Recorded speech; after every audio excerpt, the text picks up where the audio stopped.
안녕하세요. 파인재테크의 파인입니다. 네. 제가 지난 영상에서 비트코인이 10만 불을 아마 넘길 거라고 했고 10만 불이 넘길 때쯤 많은 일들이 변동이 생길 수도 있다라고 얘기를 했었는데요. 실제로 10만 불이 넘기고 난 후에 많은 일들이 있었습니다. 한국에서는 정치적인 이슈도 발생했었고, 그리고 10만 불을 넘긴 후에 가격이 다시금 손바뀜이 많이 일어나면서 가격의 변동폭도가 많이 컸습니다. 그러면 비트코인 차트를 보면서 가격의 변화가 얼마나 있었는지 살펴보도록 하겠습니다.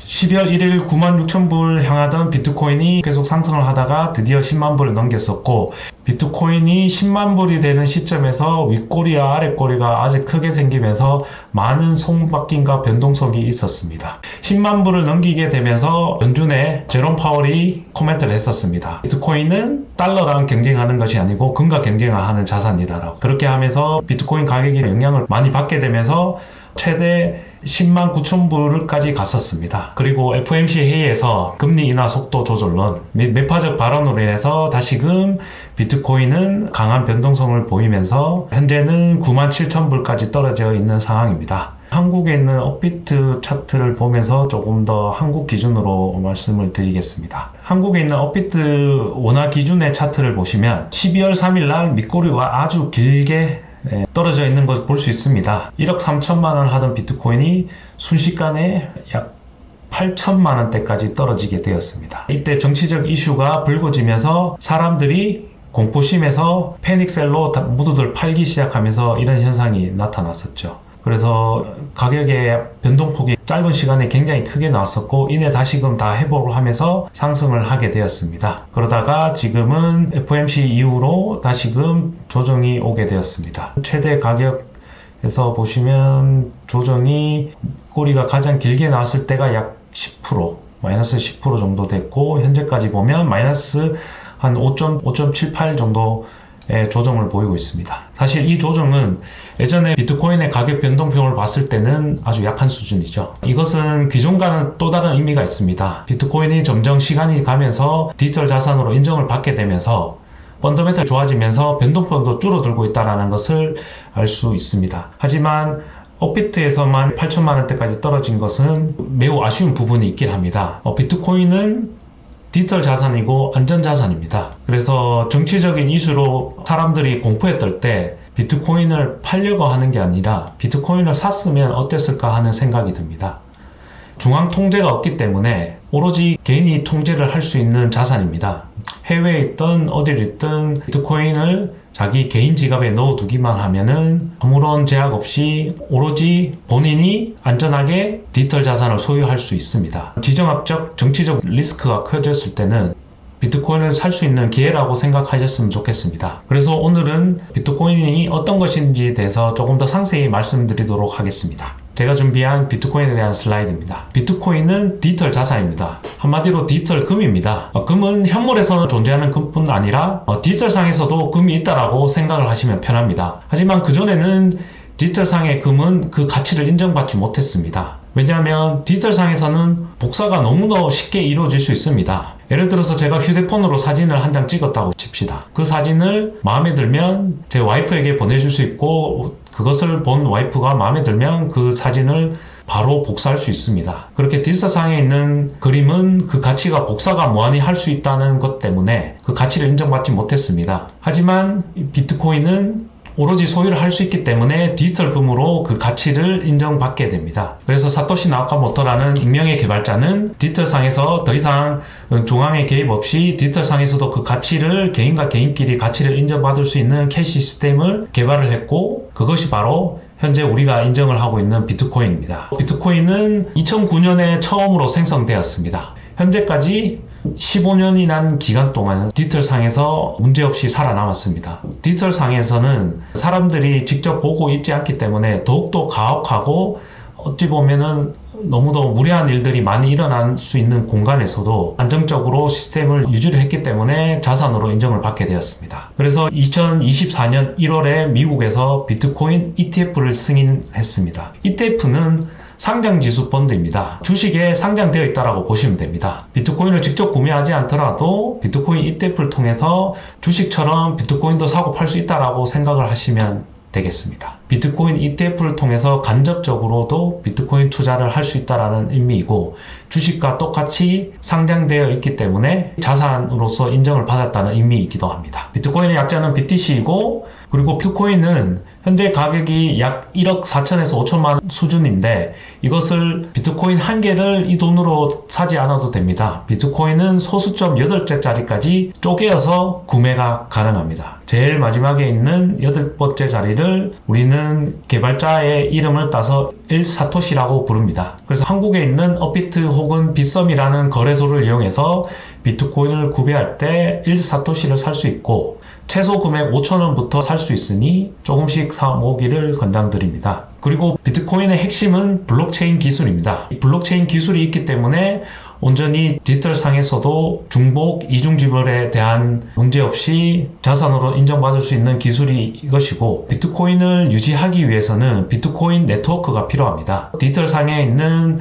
네트워크 컴퓨팅 파워로 인해서 유지되고 있기 때문에 계속해서 비트코인에 대한 네트워크를 유지하기 위해서는 채굴이라는 작업을 하고 있고 그 채굴은 POW 방식이라고 되어 있습니다. 채굴에는 256이라는 함수를 통해서 연산을 빨리 한 사람들이 작업 증명을 할 수 있고 거기에 대한 보상으로 비트코인을 받게 됩니다. 비트코인의 가장 매력적인 포인트는 바로 공급 수량이 제한되어 있다는 겁니다. 2100만 개로 제한되어 있는데 이것은 아주 매력적인 포인트입니다. 예를 들어서 이더리움이 알트코인의 대장이라고 볼 수 있습니다. 솔라나도 이어서 따라오고 있고 하지만 이더리움은 공급수에 제한이 없습니다. 아무리 가치가 있고 이더리움 생태계에서 많이 소모가 된다라고 하지만 공급이 무제한인 거랑 공급이 제한되어 있는 거의 차이는 굉장히 크다고 볼 수 있는데요. 비트코인은 공급 수량이 처음 개발할 때부터 해서 2100만 개로 딱 제한이 되어 있습니다. 그리고 현재는 1900만 개가 넘는 비트코인이 이미 채굴을 완료하였습니다. 이제는 약 200만 개가 남지 않는 비트코인만이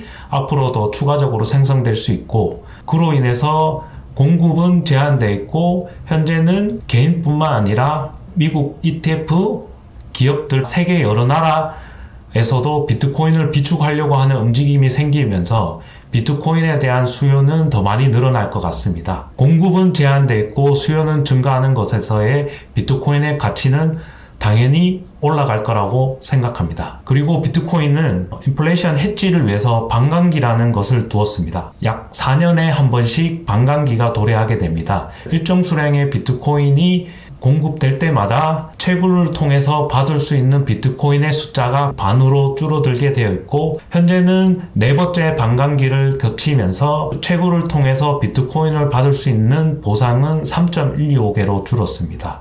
시간이 갈수록 디지털 상에서 생성될 수 있는 공급의 숫자는 줄어들게 되어 있고 공급의 속도를 줄어들면서 인플레이션 해지 기능을 하게 되어 있습니다. 암호화폐 마켓에서는 코인이라는 것이 있고 토큰이라는 것이 있습니다. 자체적인 블록체인 네트워크를 가지고 있는 것을 코인이라고 하고 대표적인 것으로 비트코인, 이더리움, 솔라나, 리플 등이 자체적인 네트워크를 갖고 있는 코인이라고 부를 수 있습니다. 그리고 코인과 다르게 토큰이라는 것도 있습니다. 토큰은 자체 메인넷은 가지고 있지 않지만 블록체인 메인넷을 이용을 해서 네트워크 위에서 자체적으로 발행한 자산이라고 볼 수 있습니다. 예를 들어서 시바이누, 그리고 체인링크, 샌드박스와 같은 것들이 여기에 해당한다고 볼 수 있습니다. 이것은 이렇게 볼 수 있습니다. 우리가 현금을 메인 코인이라고 부른다면 과거에 버스를 타고 다녔을 때 버스 정류장에서는 토큰을 살 수 있었습니다. 일정 금액을 지불하고 토큰으로 바꿔서 쓸 수 있었는데요.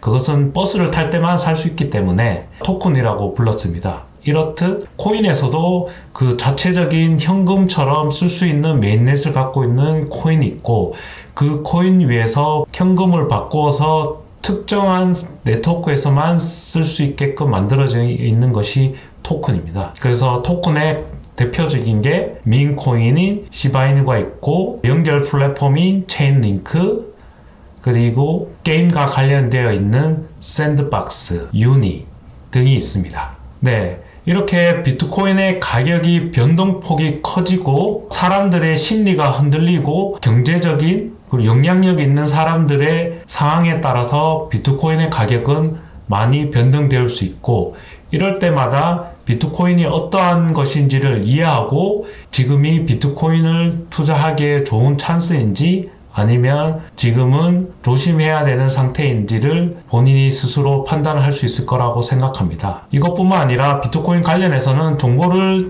신속히 파악하고 판별할 수도 있어야 됩니다. 투자에 도움을 줄 수 있는 사이트를 알려드리도록 하겠습니다. 인터넷에서 코인리스라고 치시고 코인리스 사이트에 들어가 보면 코인리스에서 속보라는欄이 있습니다. 속보란은 비트코인 관련된 소식을 빠르게 업데이트를 해서 알려주기 때문에 비트코인 투자에 아주 유용합니다. 그래서 오늘이 12월 21일인데 12월 21일 관련된 속보들이 계속 나올 수 있고 최근에 변동성이 커지면서 선물 강제 청산 규모가 얼마나 컸는지를 알 수 있는 내용들이 있고 그리고 내려가다 보면 중요한 내용들에 대해서는 주황색으로 표시를 하게 되면서 살펴볼 수 있게 되고 가격의 변동이 생길 때도 이렇게 알려주기도 합니다. 그래서 예를 들어서 트럼프 일가에서 하고 있다는 월드 리버티 파이낸셜을 통해서 추가적으로 비트코인을 약 759개를 매입했다라는 소식도 알 수 있습니다. 그리고 각종 매크로 경제 지표들도 이렇게 알 수 있습니다. 12월 20일 금요일에 11월 근원 PCE 물가지수가 발표되었고 예상치를 하회했습니다. 연준에서 물가 관련해서 가장 신뢰를 하고 있는 지수이고 이 수치를 바탕으로 해서 미국의 주식시장은 반등을 하기 시작했고 비트코인도 이 소식 이후에 가격이 다시금 조금씩 올라가는 것을 확인할 수 있습니다. 네, 그래서 코인리스는 속보에 대해서 아주 유용하기 때문에 앱을 이용해서 다운을 받고 속보로 본다면 비트코인 투자할 때 신속히 정보를 파악할 수 있기 때문에 도움을 줄 수 있을 거라고 생각합니다. 오늘은 시장의 변동성이 커지면서 비트코인의 가격에도 많은 변화가 있었습니다. 이러할 때 비트코인이 어떤 것인지를 이해를 하고 대응을 해 나간다면 마음을 조급하지 않고 비트코인을 착실히 모아 나갈 수 있을 거라고 생각합니다. 디지털 자산으로의 비트코인을 여윳돈을 가지고 조금씩 모아 나가시기를 권유드립니다. 4050 여러분들이 비트코인에 대한 올바른 이해를 바탕으로 해서 투자에 도움이 될 수 있도록 하겠습니다. 그럼 오늘 여기까지 하겠습니다. 감사합니다.